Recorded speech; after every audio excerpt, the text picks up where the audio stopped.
Salut à tous, on continue les challenges sur le Wargame Bandit Over the Wire. Et là, on va attaquer le level 23. Alors, j'ai pris un peu d'avance, je me suis déjà connecté. Et c'est encore le même type d'exercice qu'avant. C'est-à-dire qu'on a un cron et on va essayer de trouver les scripts. Là, on va refaire directement 4 etc slash cron.d slash cronjobbandit 24.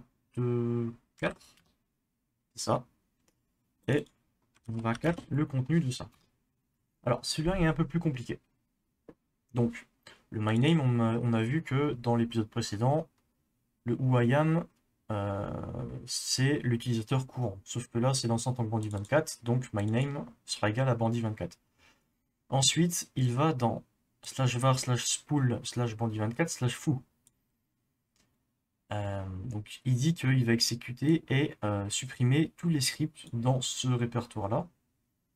Et ensuite, il fait une boucle for. Donc, pour i qui vaut tout, ainsi que, enfin, tous les fichiers qu'il y a dedans, ainsi que tout ce qui commence par un point, il fait. Alors, si par contre i est égal à point ou point point, enfin, si i est différent de point et différent de point point, il peut y aller. Pourquoi il fait ça? Parce que, si vous vous souvenez peut-être dans les épisodes précédents, quand on fait un ls-là, ou un ls-a, ça marche aussi, mais là je trouve que c'est plus joli. Attendez, je vais refaire un ls-là pour être bien. Voilà. Ici, on peut voir que on a des fichiers qui sont cachés, puisqu'ils commencent par un point. Et ici, on a deux répertoires. Donc, le répertoire, on le voit parce que ça commence par un D ici. D pour directory, c'est un répertoire. Et on peut voir qu'ils sont un peu spéciaux parce que là, c'est juste un point et là, c'est deux points. En fait, le point, ça désigne le répertoire courant. Si je fais un CD pour changer de répertoire et que je fais un CD point, bah, je ne veux pas bouger parce que le point, on a dit que c'était le répertoire courant. Donc en fait, je me déplace dans celui actuellement. Donc en fait, je ne bouge pas. Et les deux points, c'est le répertoire parent. Donc celui au-dessus, au niveau de la hiérarchie. Si je fais un PWD pour voir où je suis dans slash home slash bandit23. Répertoire courant, donc c'est celui-là. Si je fais un CD point point, je vais remonter d'un cran dans l'arborescence au niveau du parent. C'est-à-dire que là, j'étais dans bandit23, mais je vais remonter un cran, donc je vais être que dans home. Voilà, mais on peut voir, et si je refais un PWD, on peut voir que je suis bien dans home. Du coup, bah, c'est plus les mêmes fichiers. À savoir que le point et le point point, ils sont obligatoires absolument partout. C'est juste des choses de base du système. Voilà. Ça, c'était juste pour reclarifier un peu le truc. Hop, et du coup, on en était au niveau du script. Alors, voilà, donc ça c'était au niveau du point point. Donc si le i qui va, sur lequel il va boucler n'est pas le répertoire courant ou le répertoire parent, du coup, donc il va dire handling avec le nom du fichier. Il va faire des stats, des machins, honneur, ça on s'en fout un peu. Il va vérifier, non on s'en fout pas, mais il va vérifier que celui qui lance c'est bien Bandit23, donc nous actuellement, ça ne nous pose pas de problème. Et si c'est le cas, il va effectuer ceci. Qu'est-ce que c'est? En fait, la commande timeout, encore une fois, si on ne sait pas ce que c'est, on fait un petit man timeout. Ça nous dit que ça lance une commande avec une limite de temps. C'est-à-dire qu'en gros, ça va lancer cette commande-là. Donc ça va exécuter le fichier qui se situe là-dedans. Mais il y a une limite de temps pour pas que ça nous bloque, nous, de notre côté, et qu'on ait une boucle infinie, ce genre de choses. Donc là, je sais pas exactement, le "-s", peut-être que c'est au bout de... je dirais que c'est au bout de 60 secondes. S'il se passe rien, la commande, elle est annulée. Elle se coupe. Comme si on faisait un CTRL-C. Et ensuite, on va supprimer le truc qu'on vient d'exécuter. Alors, comme ça, on pourrait se demander qu'est-ce qu'on fait, du coup, avec ça. Peut-être certains d'entre vous ont déjà vu ce qu'il fallait faire. En gros, la théorie, c'est que on connaît l'endroit où ils vont aller checker tous les fichiers. Du coup, nous, on va créer un script à nous dans ce répertoire qui va être ensuite loupé. Le programme va aller regarder dessus, va l'exécuter en tant que bandit24 et ensuite va le supprimer. Donc nous, ce qu'on veut, c'est que on réussisse à choper le mot de passe de bandit24. Alors déjà, ce que je vais faire avant tout, c'est que comme là, ils vont supprimer le fichier, il faut qu'on en ait une copie nous de notre côté si jamais on se foire, pour être sûr de ne pas devoir retaper tout à la main, parce que sinon c'est chiant. Donc je vais créer un nouveau répertoire dans TMP, je vais appeler Croze,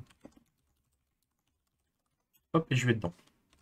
Là normalement, LSTR est là, c'est vierge, j'ai toujours les deux points, machin, ça on est bon. Maintenant, on va par exemple nano un fichier qui s'appelle, je sais pas moi, exploit.sh.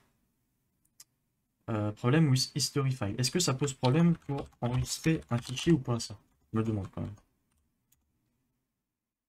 Message file. Ok.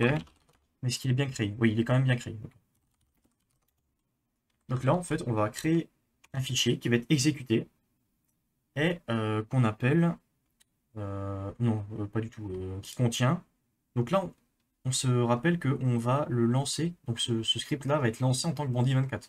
Donc on va faire un cat etc slash banditpass slash bandit24. Donc on veut récupérer le mot de passe de bandit24 et on va le rediriger vers slash tmp slash rose slash je sais pas moi banditpass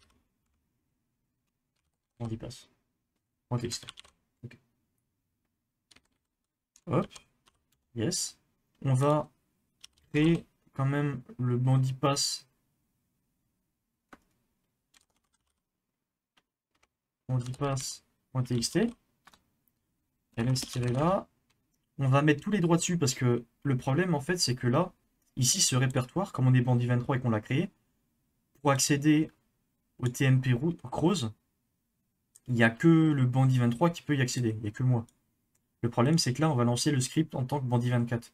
Du coup bandit24 quand il va essayer d'écrire dans ce TMP Croze là, il va pas avoir les droits puisque c'est que bandit23 normalement. On va donner les droits nécessaires. Alors normalement c'est un truc à pas faire mais moi comme c'est plus rapide, hop, petit chmod 777. Pourquoi il faut jamais faire ça? Parce que ça donne les pleins droits, les droits totaux à ça. Là, en l'occurrence, c'est un truc qui craint rien, donc il n'y a pas beaucoup d'importance, mais en soi, c'est un truc à jamais faire. C'est-à-dire que tout le monde peut accéder à ça. Pour l'exploit, normalement, on a juste à faire un... on va faire pareil. Hein. Chmod 777 exploit. Et l'estire est là, ok. Et du coup, maintenant, ce qu'on va faire, c'est que on va cp, donc on va déplacer notre exploit dans slash var slash spool bandit24 et on va l'appeler exploit.sh. Paf. Operation not permit. Ah. Pourquoi donc? Alors attendez. Non, fou, ok. Machin, et derrière, il y a fou encore. Fou et exploit. Voilà. Donc là, on l'a copié là-bas. Et maintenant, il faut attendre, alors 1 minute grand maximum, que ça écrive dans le mot de passe dans notre fichier TXT. Bon, là, c'était rapide. Le mot de passe a bien été écrit. Donc là, c'est bandit24 qui a exécuté notre script. Oui, c'est ça, qui a exécuté notre script. Et du coup, dans notre script, on disait, tu cates ton mot de passe et tu nous l'envoies dans le banditpass.txt qu'on a récupéré. Hop, alors attendez. Chaque fois, j'oublie de faire les autres. Voilà. 25, 26, 27 et 28. Ok. On est good. Hop, je récupère. On quitte celui-là. Alors, hop, on se reconnecte. Attendez, un truc qui me gênait là sur mon écran. Okay. 24. Ok. Donc là ensuite, qu'est-ce qu'on nous dit? Il y a 24 ou 25. Ok, ça lag. Peut-être, peut-être pas. Ok. Donc là, on nous dit qu'il y a un démon qui est en écoute sur le port 30002 et qui va me donner le mot de passe pour Bandit 25 si on lui donne le mot de passe pour Bandit 24 ainsi qu'un code secret de 4 chiffres, un pin code.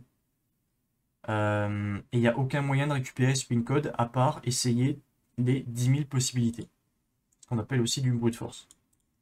Alors là, ce qu'on peut faire, du coup, c'est... donc, normalement, on a un programme qui écoute... Ah oui, c'est le programme qui écoute sur le 30002. Donc si on netcat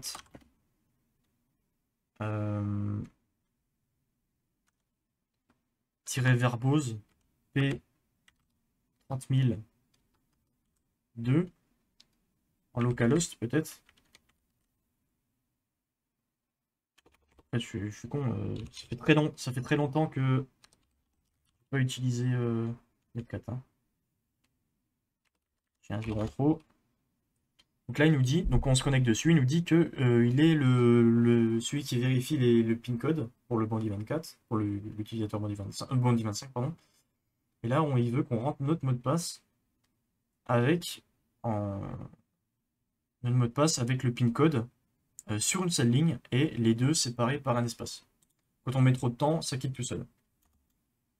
Donc on peut essayer un truc au pif. Donc c'est un truc à 4, c'est un pin à 4 codes, hein, à 4 chiffres, donc il n'y en aura forcément que 4. Donc là par exemple si on met ça et derrière 5, 6, 7, 8, paf, on tente, et là il nous dit ah désolé c'est pas celui-là. Ce qu'on peut faire, alors je sais pas si on peut retenter direct ou si ça nous déconnecte. Mais en fait ça refait tant qu'on est déconnecté. Tant qu'on est connecté. Donc là la technique, qu'est-ce que c'est? C'est en bash ou dans un autre programme, faire une boucle qui va boucler de 0000 à 9999, donc de 0 à 9999, avec, donc ça fait 10 000 possibilités. En soi, on pourrait faire une boucle for classique, genre, alors là je vais pas la faire correctement, mais un truc du genre for i in de 0 allant à 9999, mais c'est en fait ça c'est pas bon. Pourquoi? Parce que le problème c'est que là, si le pin on trouve en fait c'est 10, bah là ça va envoyer un 10, alors que nous on veut envoyer un 0010. Donc il est obligatoirement 4 chiffres à chaque fois. Alors pour ce faire, on va utiliser une boucle for. Alors ça fait très longtemps que j'ai pu utiliser une boucle for, mais on va essayer. Donc for i in. Si on tente quelque chose comme ça, je sais plus du tout. Hein. Là on y va en mode YOLO. Si je fais comme ça. Do echo $i done. Est-ce que ça fonctionne? Ok, là ça a l'air de fonctionner. Ça fonctionne, ok. Donc là c'est good. Donc là en fait on a dit que tu vas de 0 machin à bidule. Donc une fois qu'on fait ça, qu'est-ce qu'on fait? Il faut faire un netcat localhost sur le port 30002 et on va lui passer à la fois le mot de passe qu'on avait, le bandit 24, espace, et notre code PIN à tester. Alors, est-ce que ça fonctionne? Je sais pas, j'ai pas fait le test. Not search file directory, ok, donc ah oui, il faut faire un echo, je pense. Echo. Mais du coup, est-ce que ça va fonctionner? Non, alors attendez. Echo, non, là faut enlever le echo. Et là, du coup, si je fais ça, est-ce que ça fonctionne? Non, c'est la même, c'est la même. Okay. Donc, là, ça fonctionne pas non plus. Ok, donc c'est pas celui-là. Ah, d'accord, bah, ça m'a carrément fait crash. On va se reconnecter. Est-ce que j'avais mon ancienne commande? Non. Est-ce que je peux les retrouver dans les méandres de tout ça? Très certainement. Ok. Donc là, en fait, je pense que là, c'est uniquement pour les fichiers. Je pense qu'il faut mettre un pipe à la place. Du coup, on va essayer. Si à la place on met un pipe, est-ce que ça fonctionne? Echo.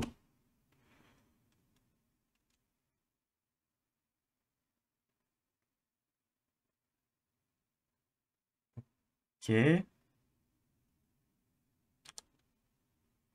Alors, soit ça a bugué, soit c'est en train de brute force, mais je pense plus que ça a bugué. Parce que c'est pas censé mettre autant de temps.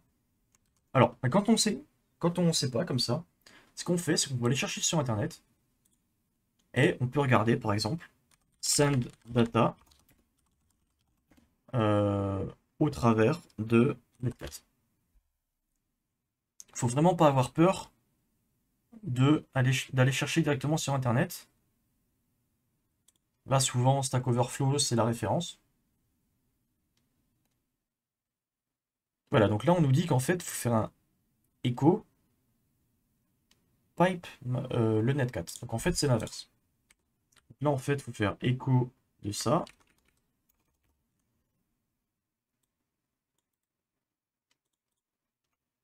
Echo. Alors, hop. Et de ça, on pipe derrière notre netcat. Est-ce que ça a fonctionné? Je ne sais pas. Le problème, c'est que effectivement, là, il va se connecter une fois, mais après, c'est fini. Faudrait faire en sorte. You did not supply enough data. Ah. D'accord. Pourquoi? Alors attendez, si on fait juste ça. Là, on est en plein débugage, hein. Là, on peut voir que ça n'envoie que ça. Donc, c'est pas ce qu'on veut, c'est pas bon. J'ai mis $1 au lieu de $i. Effectivement, ça fonctionne mieux comme ça. On va reprendre ça et on va mettre un $i à la place. Sauf que là, le problème, on l'a vu, c'est que ça envoie que le premier, mais c'est pas le bon et il se passe plus rien. Donc en fait, il faut regarder au niveau de Netcat pour faire en sorte que à chaque fois, ça se déconnecte et ça relance. Donc on peut faire un man LC en Netcat et on regarde, on cherche l'option qui correspond à ça. Donc là, peut-être que c'est un peu long pour certains, mais ça vous montre un peu la méthodologie quand on ne sait pas comment faire pour voir un peu comment ça se passe. Ok, donc c'est pas ça.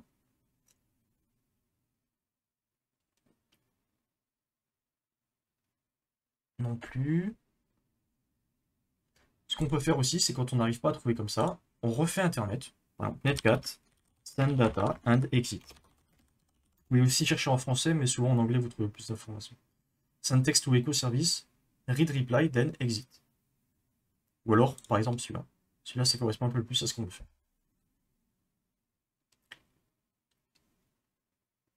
Donc là, euh,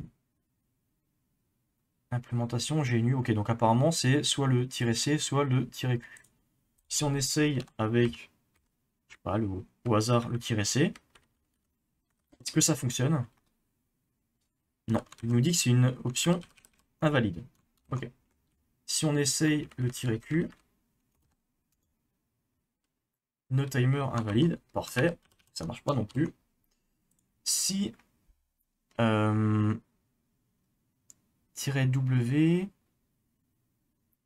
sinon il faut faire un timeout. Paramètre iconique server to close. Ok. Netcat-grand N. Ok, bah il propose des solutions. On teste, hein. On est là pour apprendre. Ok, là ça a pas l'air de fonctionner. On peut tester le -q, mais du coup il faut mettre un 1 derrière. J'imagine que c'est ça. -q5, là c'était. Il ne se passe rien. D'accord. Bon, apparemment on n'était pas sur le bon truc. Là il parle de netcat-l-c. Il y a bien un C. Là il y a un -w1, closing after 1 seconde. On n'avait pas essayé le W.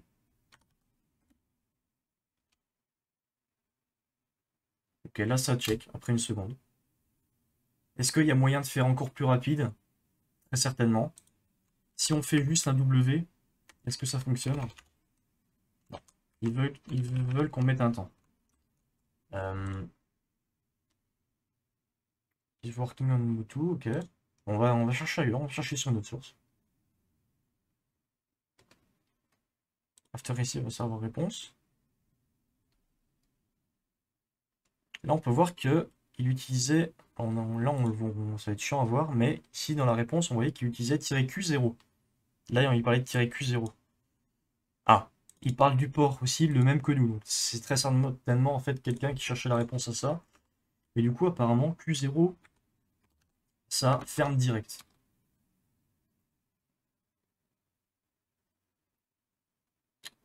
Pourquoi en fait quand je mets le "-q", ça ne fonctionne pas? Est-ce que le "-q" là il fonctionne? Oui, en seconde.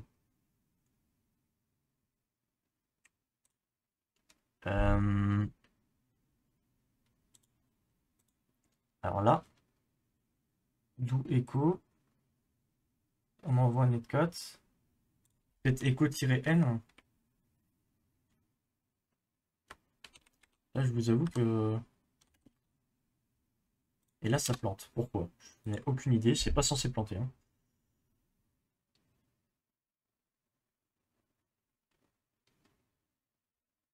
Netcat-q0 localhost.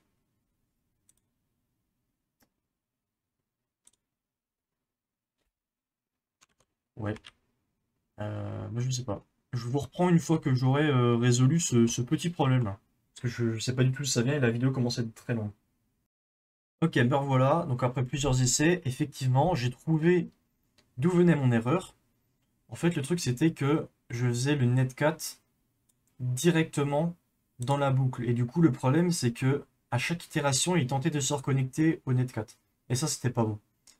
Et du coup, là, ce que ça fait, c'est que la boucle, c'est juste ça. C'est-à-dire que ça va générer le 00 jusqu'à 9999.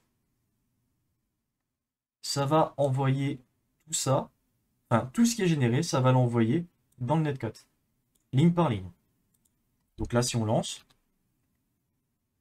hop, on gong, jusqu'à arriver au correct. Et là, il nous donne le mot de passe. Donc comme quoi, des fois, c'est juste l'ordre qui peut jouer. Là, en l'occurrence, c'est parce que j'avais tout mis dans la boucle et ça allait pas. Mais vous voyez comme quoi, faut débugger tout ça. Bon là, ça m'a pas pris énormément de temps pour débugger. Quelques minutes, mais quand même. Voilà, donc j'espère que cet épisode, on va s'arrêter là, parce que l'épisode est quand même vachement long. J'espère que cet épisode vous aura plu. On se dit à la prochaine pour un autre épisode. N'hésitez pas à mettre le petit pouce bleu si ça vous a plu, à vous abonner pour être au courant des prochaines vidéos. Et on se dit à la prochaine. Allez, bye bye.